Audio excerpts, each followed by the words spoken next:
wanted to, given that it has been a very long day, I wanted to thank all of you in the audience for just being absolutely brilliant and asking fantastic questions and bringing up issues and challenging our speakers.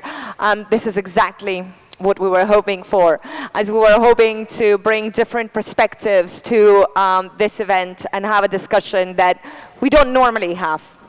So I think some of that has happened, but I know my frustration has been the parallel sessions, because I couldn't go to all the ones that I wanted to go to.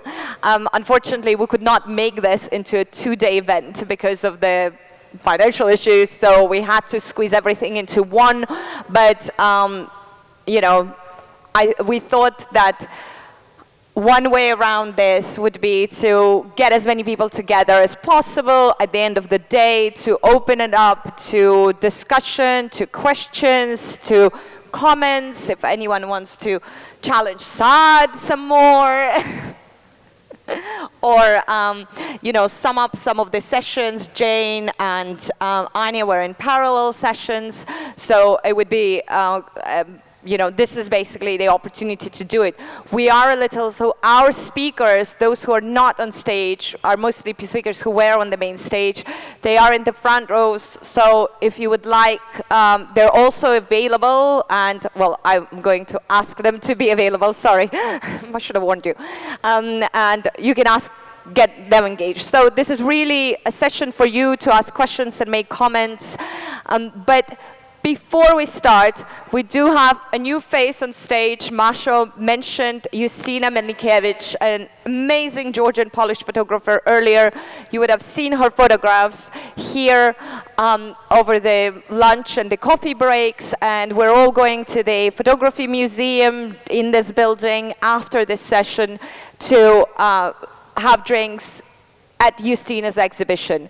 So, but before we do that, I would love to ask Justyna, who has been documenting the war in Ukraine for the past 8 years and who has been working on a really long-term projects in Ukraine. She's one of the most important, I think, photographers telling Ukraine's story today, to tell us a little bit about the photographs that we have seen, about the exhibition, and about your work, and the book you have coming up.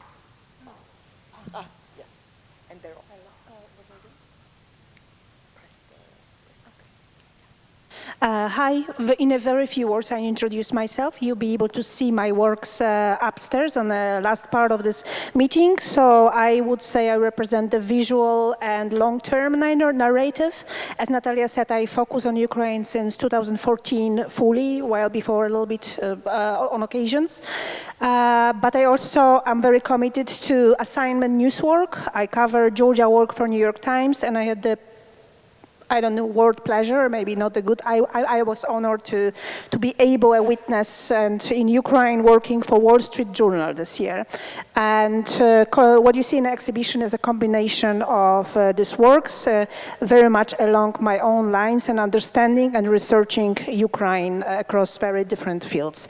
And yeah, I think there was a lot of people which had a lot of amazing words about situation and the world around Ukraine conflicts. I really enjoy. I represent, I would say, even more universal language, photography, which has a longer life often than written text, a little bit like a book.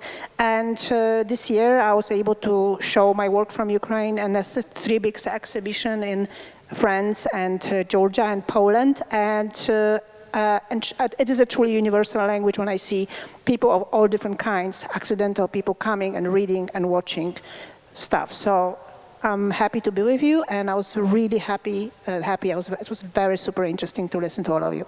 So that's my introduction to myself. Thanks. By the way, all the microphones are off, so when you pick them up, do have them. Do we have any questions from the audience? Is there anyone who wants to make any comments? This is really a session for you, or anyone who would like to bring anything up? If not, yeah, we have a question over there. Yeah. Good evening, Katia Bashita, Human Rights House Foundation. I have 2 questions. First, from the previous session, about accountability, and the one about anti-colonialism, if I may. So the question to Anya would be the fact that we rely so heavily on universal jurisdiction, on prosecuting the cases in most of the Western European countries, and also the need to have a special tribunal to get to the very top of Russian leadership. Would you say that maybe this is some sort of failure of international criminal justice? And would you see this Ukrainian moment, because to I think almost every one of us, this feels like an unimaginable level of atrocities, and it's very hard to understand how will we continue living if this is not prosecuted and if people are not brought to account. So do you think that this the Russian invasion of Ukraine could be a momentum to build larger coalition, more trust in the International Criminal Court, in the international criminal justice system? And if not, why? What do you think is the main obstacle? And do you think that, yeah, this could be a memento, particularly in view of the recent drawbacks and, for example, the American pushback against the situation of Afghanistan and really some sort of very lukewarm investigation in Georgia, only 3 mid-level arrest warrants from de facto South Ossetian authorities. So what's your take on this momentum for international criminal justice?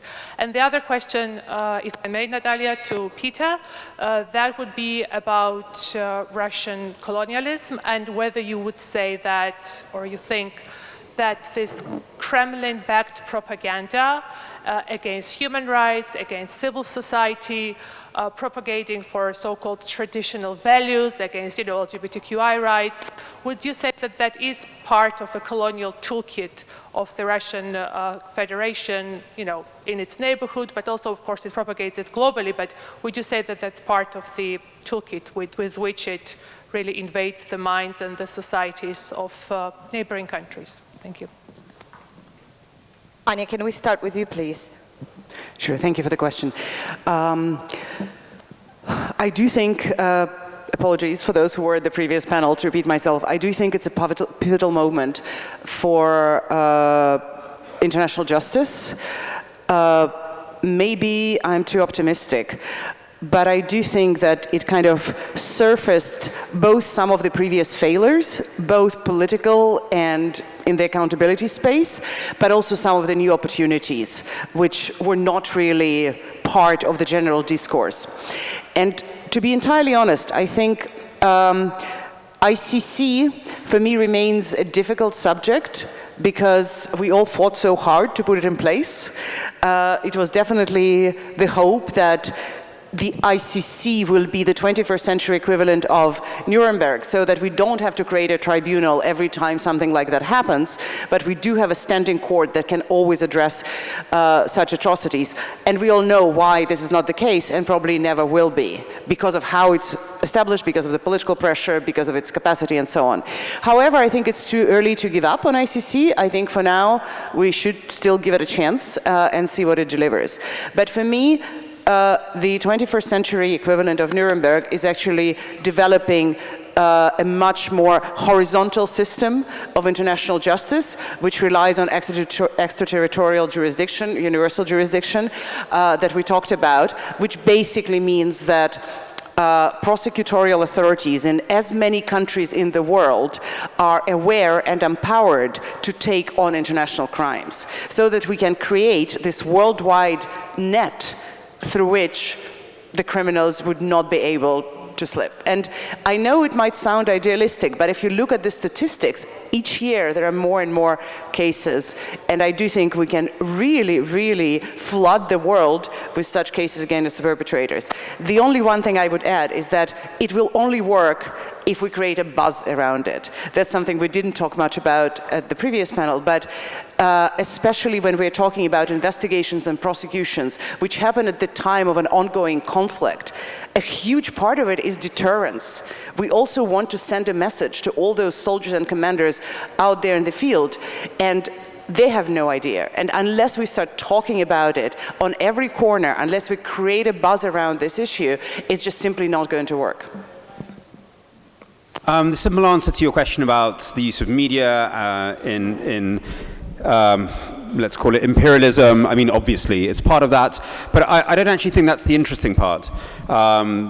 Many states use media as a way to expand their influence and map out their zones of, I don't know, should we say, informational influence. There's been many, many, many really quite dreary books about this. But what's much more interesting is tying what they do in Russian state-controlled media, which is all of Russian media, with what Anya is talking about, which is war crimes and aiding and abetting war crimes, complicity potentially in genocide.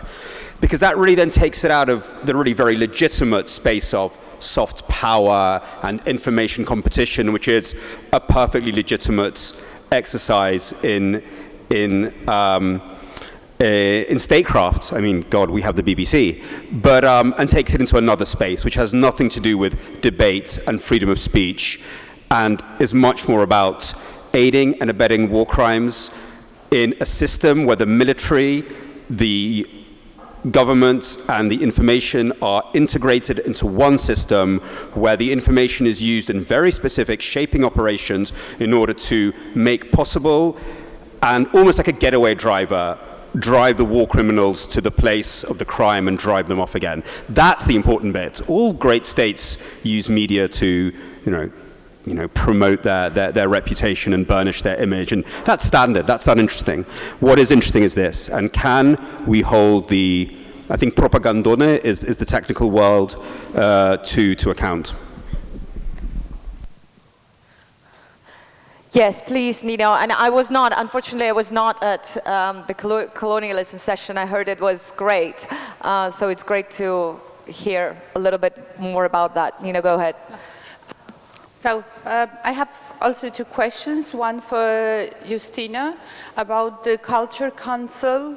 What do you think about it? Like you as an artist and as a person who knows the power of the culture. And second to Peter, like when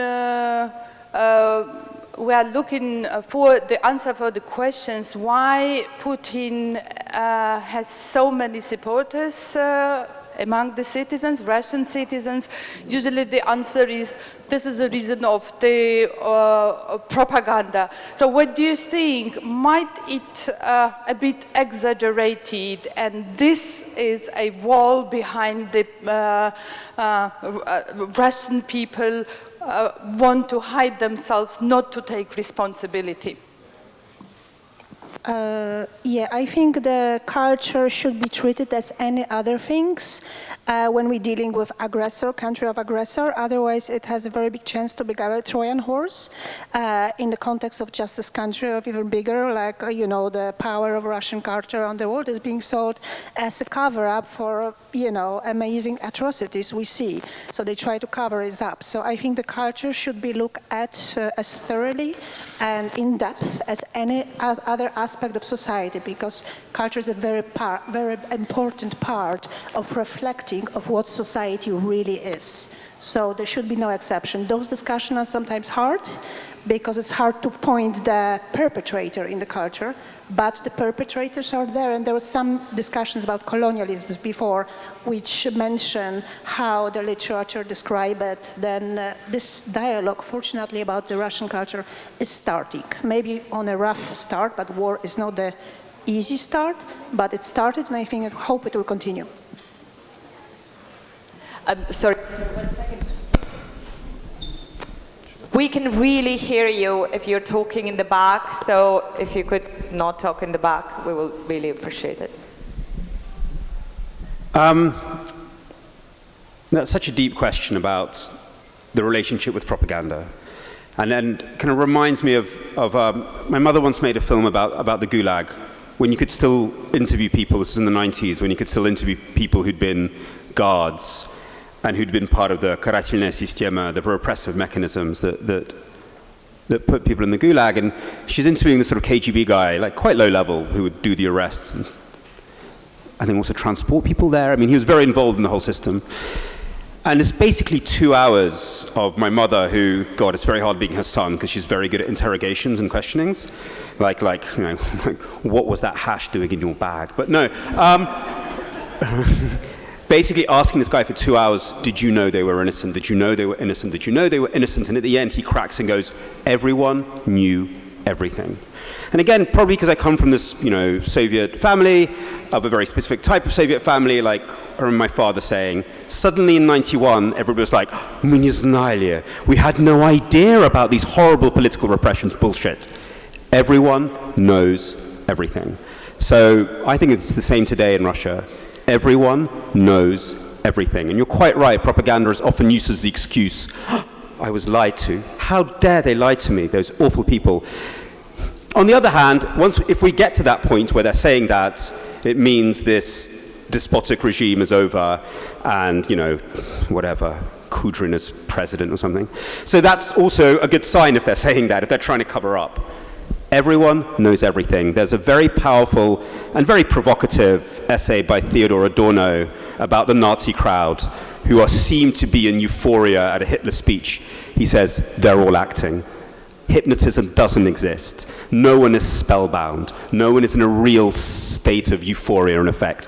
Everyone is acting. Everyone knows they're acting. They're doing it out of fear and greed and because they enjoy it. But, he is being provocative when he says that. It was very hard to choose who would come on the stage, and we literally just did not have enough chairs and microphones to fit all the speakers. If any of the speakers want to just jump in, please do. But we will take questions, I promise, but I do want to circle back to one of the most provocative moments, I think, today, in one of the most interesting for me personally.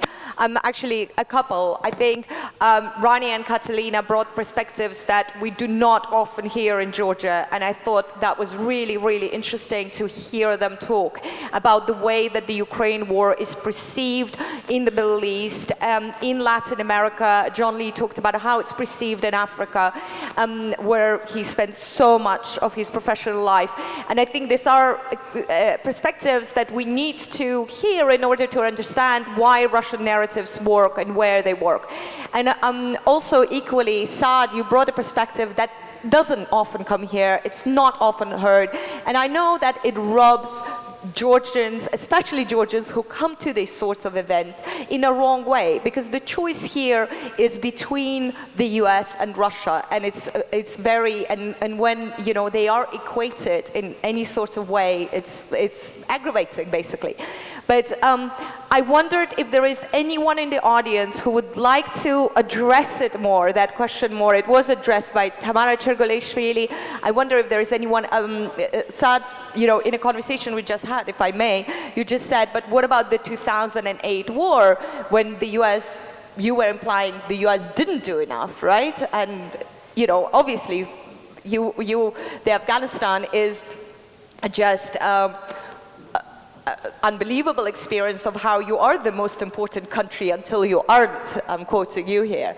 So, but I am really interested in the reaction it caused, and I think it is important to have this conversation. So, I wonder if there is anyone who would like to comment on the way that the U.S. actions in 2008 were perceived here, or comment, further, or Saad, if there is anything else you want to say, because that's not something I want sort of to leave unanswered. So both for the audience, if there is anyone who wants to raise their hand, and Saad, if there's anything that you would like to add. I mean, we can look at Afghanistan, we could look at many other countries, but the simple fact is we have elections coming up in the US in 2 years' time. Is there a chance that Donald Trump would run again? Most people would say there's a good chance. And is there a chance that he would prevail and become president again? There's a chance. Now, I hope not. And, health reasons, whatever, hopefully he can trip up. But even that simple change, it sounds simple, but something he's done before, if he actually prevails again at the polls, he may have a totally different policy vis-a-vis the Ukraine, vis-a-vis NATO. Yaro probably met them as well. I mean, the meeting with the Secretary General of NATO when he used to come to Kabul. I mean, the look of horror when Trump's name used to come up. I mean, he expected the institution to get killed at any second off the record. I mean, it was a a pretty scary moment for NATO. So what I'm saying is that let's not assume anything, let's not take anything for granted. It's just a word of caution as an Afghan, but also as someone who's observing things on a day-to-day basis, that it's good to be mindful of things that can change very dramatically from a US perspective. Thank you, Saad. And that's a great segue. Yes, go ahead, Yara. I just wanted to... Yep.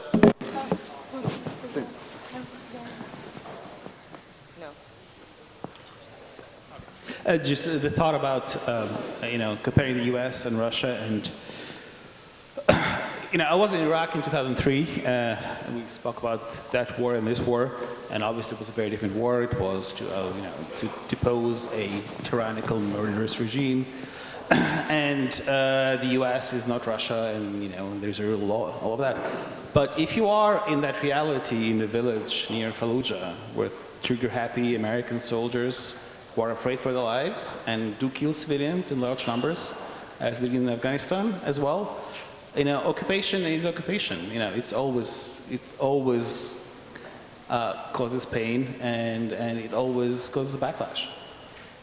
Can someone please give Giga Bokhari a microphone? I hear he wants to have a say. Yes. Giga, actually, sorry. Before you do, these both comments segue very nicely to a message that I received after the morning panel with Peter and Alexei.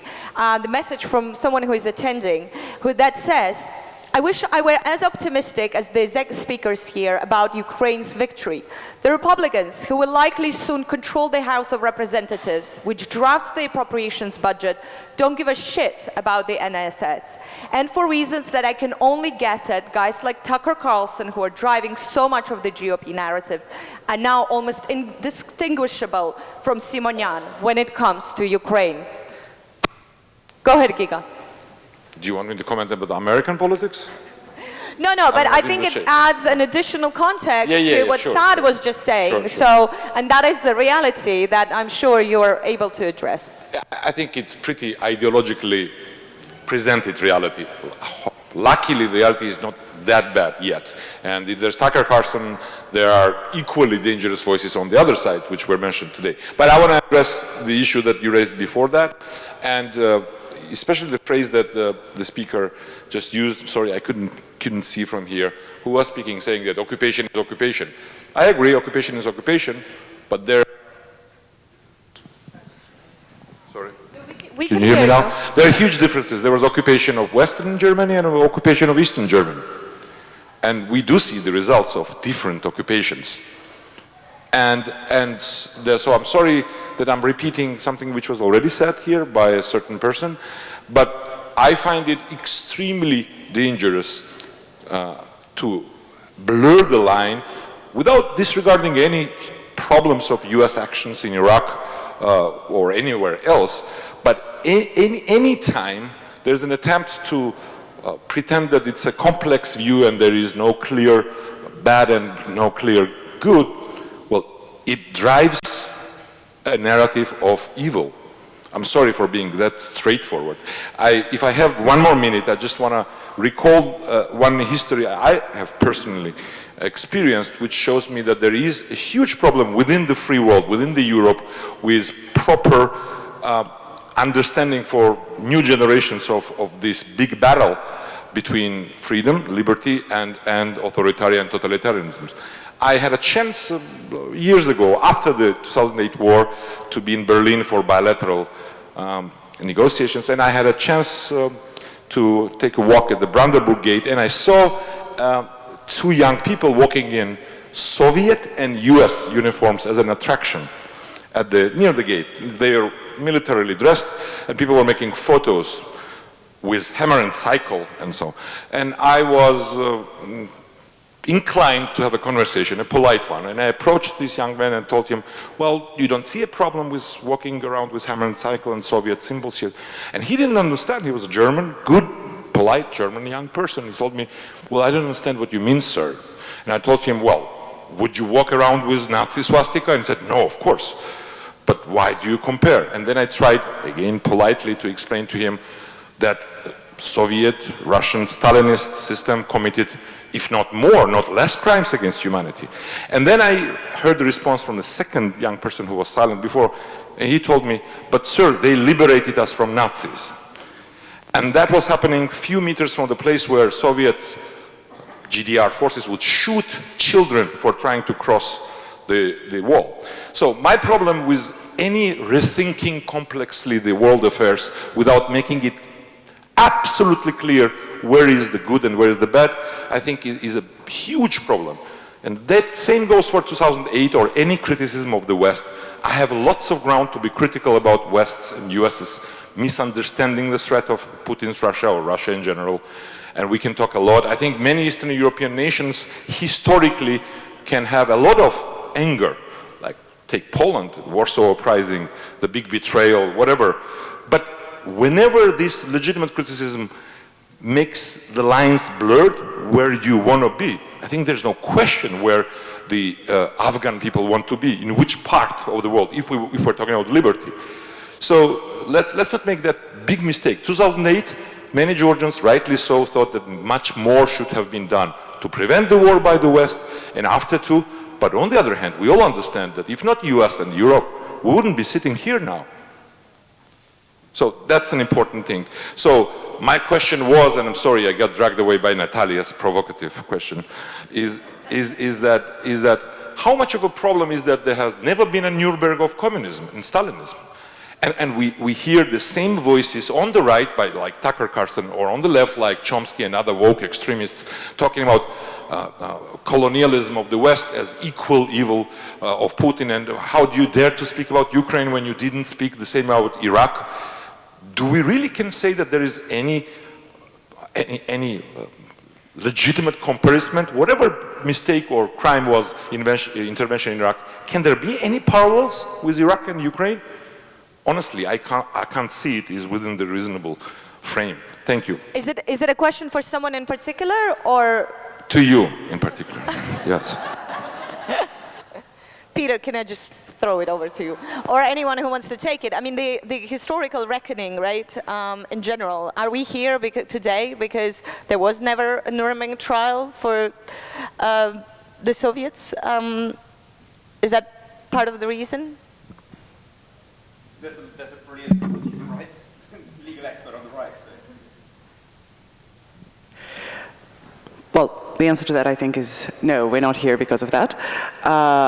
I do think that the fact that actually Russian efforts to hold the Soviet regime and Communist Party in particular, there was, some who are old enough may remember, there was this whole effort to have a trial against Communist Party of the Soviet Union, which failed, inside Russia in those days where that was still possible. But can I just respond to this last comment? Because I think I understand the encouragement to not blur the lines between good and evil and not equate the invasion of Iraq to invasion of Ukraine, although I do think what this invasion of Iraq definitely helped is to completely blur the lines of international law and what it means and what a military intervention for whatever reasons means, and really helped Russia build the rhetoric that was all aimed at pushing the West from this, moral high ground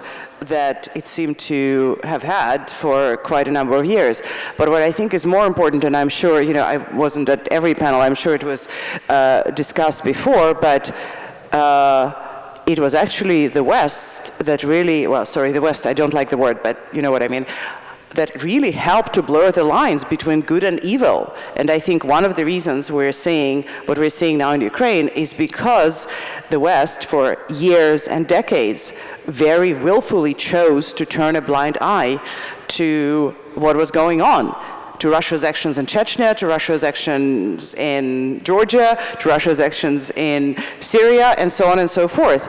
Come on, seriously, let's not this, of course, what's happening now, yes, we're all very grateful, I think that, to the support and to the awakening. But frankly, if this awakening happened when it should have happened, I don't think we would be here now. And I think this is a critical piece of kind of historical analysis that needs to happen right now. And I'm sorry, but it also has a lot to do with the future. I shared this thought last night, sorry to repeat this, but I do think that for me, the most scary moment was in kind of late spring when Ukraine was making major advances, and that was when Western support slowed down dramatically, because I don't think the collective West was prepared to deal with Russia as a defeated state. And I still, unfortunately, there still aren't. It just doesn't fit the kind of 21st century model that they're very comfortable with, that we are very comfortable with. And I think this is the scary part that we do have to address, and that has a lot to do with everything that happened, not just in Ukraine, but in Afghanistan, in Iraq, and Syria, and in many other places around the world. Thank you. I see the hand over there, but while the microphone, so the gentleman next to Tina, but before you ask your question, I saw Jane also nodding. Do you want to jump in, or are you wait? Okay, I have a question for you too. Yes, please go ahead. My name is Edward Bagnall. I've been an international election observer in a number of countries, including Georgia and Ukraine. Does the panel believe that the total failure in 2013 in pushing back against the factions used chemical weapons in Syria enabled and facilitated Putin's current nuclear overblown rhetoric? Great question. Who would like to take it? Yes, please, Yara. I think absolutely, yes. I think the failure of the Obama administration to follow through it was a very explicit red line, convinced Putin that what he calls the collective West doesn't really have the stamina to stand up for what it stands, or to use any muscle to deter the Russian aggression. And in fact, when the Russians did invade Ukraine in 2014, the Obama administration did nothing. The Ukraine did not receive any heavy weapons until April this year, several months into the war. Yes, Martha, please. We have a community speaker. Yes. I just wanted to follow up. We are talking about bringing to justice war criminals. We have somewhat of an interesting situation in the United States, which you probably are following a little bit, which are these January 6th hearings. And to me, as a citizen, it's staggering that this has been rolling out over the last few months. The tape, they are calling for Trump to come speak to the government, which I just think is astounding. So it gives me some hope that when people break the law, there is some hope there. That's again a little bit of a shining light. I just wanted to comment too on the South American, Middle East perspective of why the United States doesn't cover those areas or doesn't pay attention. And I mean, I'm sorry, but I'm surprised no one said this about realpolitik. Our history, the United States is invested in NATO. We see that as our sphere of influence, like it or not. And unfortunately, I think that explains a lot of why we don't pay attention to these other places. I'm not justifying it. I'm saying it's a sort of a fact of history. And I think we should worry about that element, that relationship. So, and I do have a question for you, but I'll wait. Oh. Thank you. That's great. Anyone else who would like to jump in, or let's take more questions if there are more. Yes, please. You've been trying to. And please introduce yourself. Hi, Lik Antadze, Chaykhana Media. I have to go back to this question of colonialism. I'm afraid I'm going to change the topic a bit. So, and that would be a question, I guess, to Peter, but if others want to reflect on it, you're more than welcome. First question would be, do you think Ukraine will be more invested into analyzing its colonial past after the war? And maybe obvious question would be yes, but the question comes from this feeling I have that Georgia has been constantly failing in analyzing its colonial past. And this failure propagates for generations colonial trauma that basically we don't know what to do with and we can't escape. And And the second question then would be from where to start kind of going after this mistake. And I wish I don't have to deal with this trauma myself. I wish previous generations dealt with this trauma of colonialism, but I have to because it has been pretty much neglected. So yeah, thank you. Don't put the, we're going to have a dialogue, so that's a question I want to ask you, so don't put the microphone away. So Ukraine has built up its, and I mean this in a positive way, its national myth around the Holodomor, around, an attempt to destroy it as a nation by Stalin, and, there's two types of, when we talk about sort of dealing with cultural trauma, the way that's cured in cultural trauma theory, which was sort of developed by a bunch of history professors at Yale, was that, you come to terms with the past, you say who was responsible, you admit maybe some of your own weakness, and then you move on. The point of it, that's how you escape the trauma. Holocaust, Holodomor, good examples. So has that not happened in Georgia? And I suppose what I'm fascinated by, I keep on hearing these, 48 hours that I've been here, that there is a mainstream of Georgian opinion and definitely propaganda that keeps on repeating the message that, what Ukraine is doing is dangerous and will be dangerous for us as well if we join them. And I can't help thinking, is that a sort of realist, rational analysis? Or is that about, in Russia I always notice that everybody hates dissidents and everyone hates Navalny because he dared to be brave. Because it's kind of a way of saying, well, we weren't brave. So what's going on in this trauma, this Georgian trauma?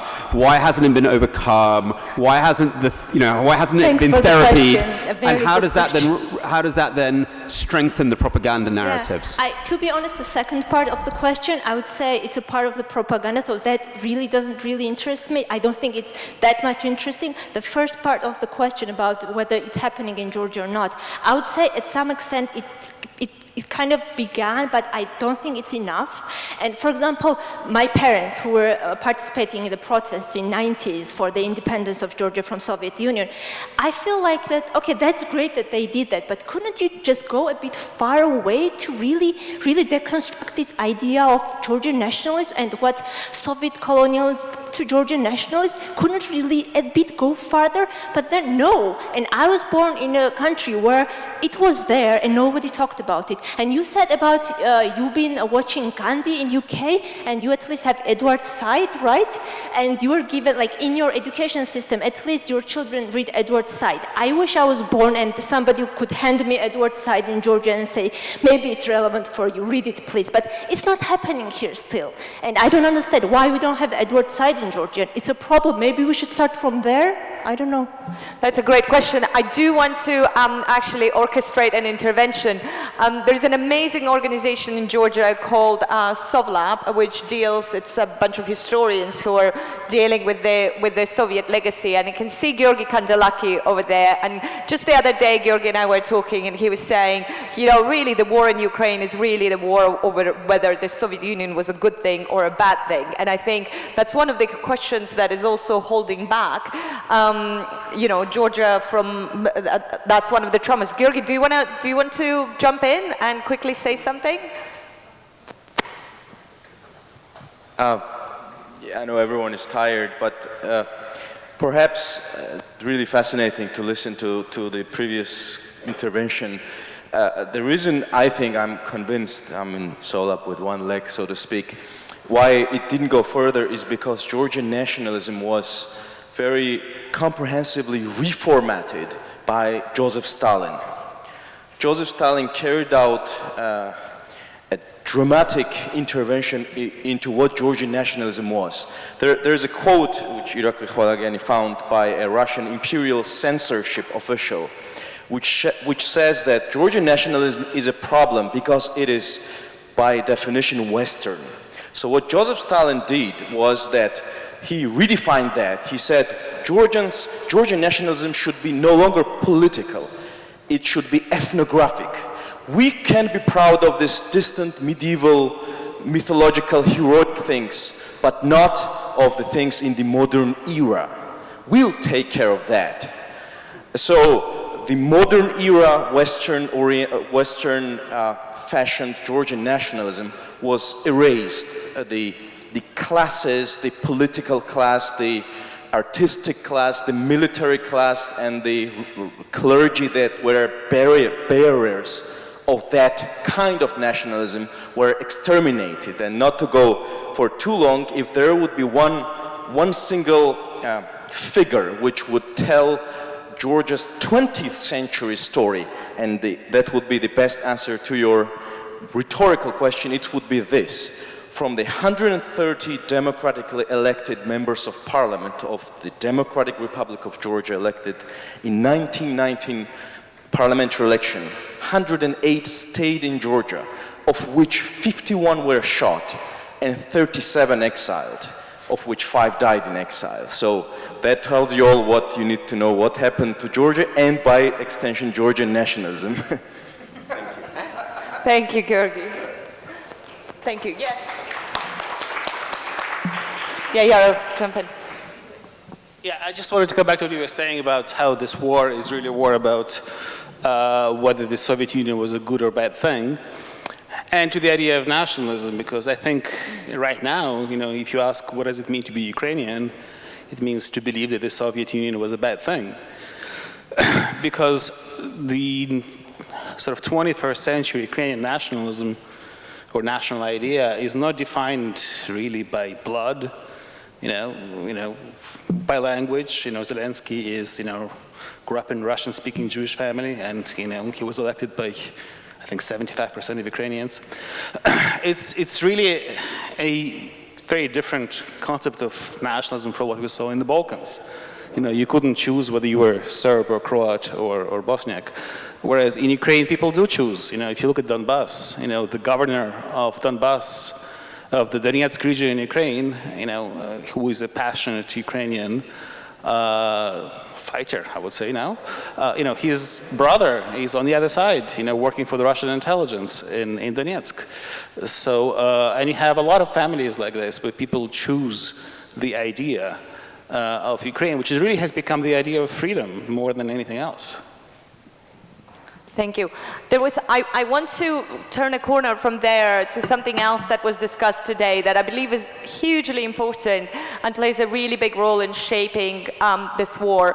But it was one of the parallel sessions. I was here. I know many of you weren't, but Jane is here. And I wanted to kind of address that question of the platforms and technology in the war in Ukraine. You know, I was talking to someone, so during the session, it was a really interesting session, and Georgian journalists, I don't know if they're still here, they talked about the trouble that they've had with Facebook, that has obviously become, Facebook is the internet here, and as the squeeze on independent media in Georgia tightens, and it is tightening, social media is becoming a really, really important platform. We've been reporting on different media companies, not just here, but you know, from Afghanistan to voices from Afghanistan to Ukraine, to here, Russian opposition voices losing their audiences on Facebook because they're being struck down for violating community standards that they do not understand, and it's impossible to communicate with Facebook. So it's interesting. Sorry, Jane, I'm kind of like taking over now, but it's interesting how you know, it's a really important element of, you know, the overall discussion about what's happening, and we're almost being, the platform is in some ways being taken away from us.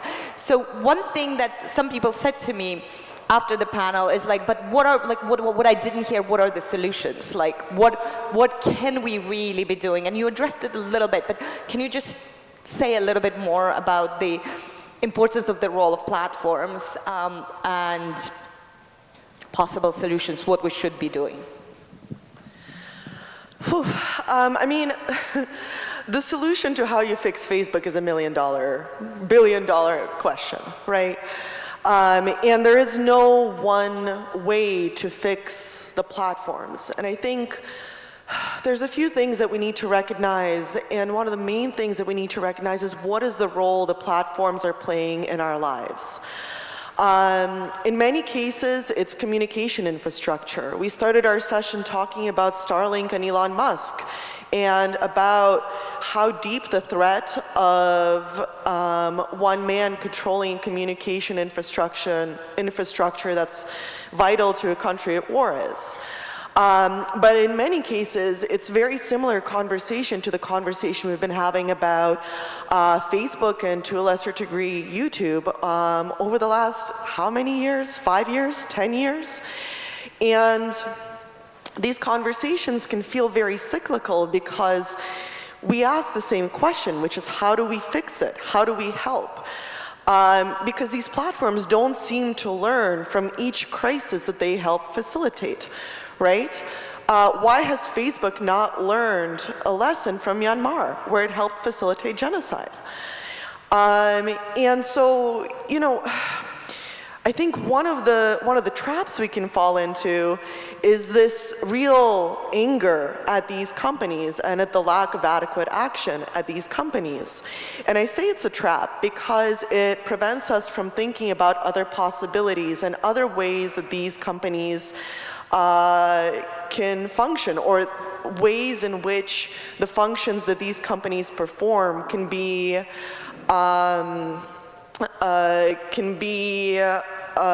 taken over by other institutions. Communication infrastructure is incredibly important. Distribution of news content is something that we rely on these companies as well. Can we imagine other ways to create social media networks that would fulfill those functions in a way that is not harmful to society? But I think also on a more practical level, there's things that social media companies, that are pivotal to social media companies' function.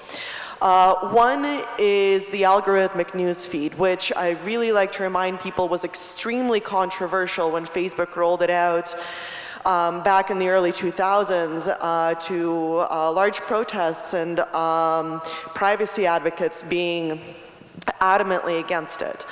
Algorithmic transparency is incredibly important because we don't actually know what these algorithms are programmed to do, how they're programmed to show us information. And there's a couple of news studies that suggest that maybe these algorithms are not putting us in political bubbles where we're not exposed to other opinions, but instead are pitting us against one another to increase conflict and to increase anger and, by extension, increase engagement on social media. So algorithmic transparency is key to understanding how we can fix these companies, because we can't fix something if we don't know how it's broken. The other thing that we need to think about is online advertisement. Generally, the propaganda that we've been talking about in these sessions is government-level propaganda, and that's incredibly important. But a lot of propaganda and disinformation comes from individual citizens who make financial gain from these propaganda narratives. And the reason why they make financial gain is because of online advertisements, because of crowdfunding campaigns, and because of individual donors as well. And I'd really like for us to address the money question in a much more systematic way of how does online advertisement bring the money into these people's pockets, and how can we make the spread of disinformation and propaganda less financially profitable as well as less politically profitable. And obviously you can't think of a better advert to the complete opposite to algorithms that we don't even understand than a live discussion like this one. We should be having more of these, I assume. I think, Tina, are we out of time? Or is there someone else who's really desperate to ask very last question? We're out of time. It's very sad that we didn't get the others more involved, but it has been a very long day. And first of all, thank you so much to all of you in the audience. You have been absolutely amazing. Thank you to all of our speakers who have come from such a long way from everywhere and have been absolutely amazing. And as you guys can make your way down, can you please bear with us for one more second? And Sofiko, Katie, Tina, Elene, can you please come on the stage, because none of this, if you can stay or you can go. Mariam, where's Mariam? This amazing team, as well as all our funders, all our partners who made this discussion possible. Special thank you to Justyna, who will be providing us with much needed alcohol tonight. Amazing Georgian wine company. And we will be leading you to that discussion. But two things before we go. Through that back door and up into the museum where Justyna's exhibition is taking place and where we'll have drinks. Two things. First of all, we would like to make an announcement, and we can say that you can now mark your calendars. Next ZEG will take place from June 9th to 11th of 2023. It will be a full 3-day event that will do what we, set out to do, to bring people across different professions to talk about how we shape narratives for the future. And the great news is that we have teamed up with one of the top journalism prizes in Europe. The European Press Prize will be coming to Tbilisi to hold their award ceremony as part of ZEG 2023. So mark your calendars, June 9th to 11th. Thank you so much to everyone. And can we just have one more round of applause to our Masho? Why are you not on the stage? And Mariam as well. But one more round of applause to the amazing volunteers who have been here all day, working away. Thank you so, so much. Thank you. And you can follow us to the alcohol.